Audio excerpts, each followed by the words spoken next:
നയപ്രഖ്യാപന പ്രസംഗത്തിന്റെ കരടിൽ ഗവർണർ ഒപ്പുവെച്ചു. കേന്ദ്രത്തിനെതിരായ വിമർശനങ്ങൾ അടങ്ങിയ പ്രസംഗത്തിനാണ് ഗവർണർ അംഗീകാരം നൽകിയത്. സമവായ പാതയിലേക്ക് മടങ്ങിവന്ന ഗവർണർ സർക്കാരിനോട് ഒരു വിശദീകരണം പോലും ചോദിക്കാതെയാണ് കരട് പ്രസംഗത്തിന് അംഗീകാരം നൽകിയത്.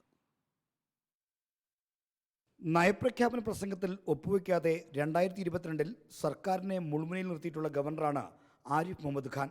പൗരത്വ നിയമ ഭേദഗതിക്കെതിരായ വിമർശനം വായിക്കില്ലെന്ന് നിർബന്ധം പിടിച്ച ചരിത്രവും ആരിഫ് മുഹമ്മദ് ഖാനുണ്ട്. സർക്കാരുമായുള്ള ബന്ധം വഷളായ സാഹചര്യത്തിൽ പ്രസംഗം അംഗീകരിക്കാൻ ഗവർണർ സമ്മതിക്കുമെന്ന് സർക്കാരിന് ആശങ്കയുണ്ടായിരുന്നു. എന്നാൽ എല്ലാ ആശങ്കകളെയും അസ്ഥാനത്താക്കിക്കൊണ്ട് ക്ഷണമാത്രയിൽ തന്നെ ഗവർണർ കരട് പ്രസംഗത്തിൽ ഒപ്പുചേർത്തി. ഇന്നലെ ഉച്ചയോടെ എത്തിച്ച പ്രസംഗത്തിന് രാത്രിയോടെ തന്നെ അംഗീകാരമായി. ആമുഖത്തിൽ നിയമസഭാംഗങ്ങളെ അഭിവാദ്യം ചെയ്യുന്ന ഭാഗം മലയാളത്തിലാക്കിയെന്നത് മാത്രമാണ് ഗവർണർ നിർദ്ദേശിച്ച ഭേദഗതി. കേന്ദ്ര സർക്കാർ സംസ്ഥാനത്തെ സാമ്പത്തികമായി ഞെരുക്കുന്നെന്ന പരാമർശം പ്രസംഗത്തിലുണ്ട്. സംസ്ഥാനത്തെ ക്രമസമാധാന നില ഭദ്രമാണെന്ന വാചകവും കരട് പ്രസംഗത്തിൽ ഉൾപ്പെടുത്തിയിട്ടുണ്ടെന്നാണ് സൂചന. നേരത്തെ സംസ്ഥാനത്തെ ക്രമസമാധാനം തകർന്നുവെന്ന് കുറ്റപ്പെടുത്തിയിട്ടുള്ള ആളാണ് ഗവർണർ.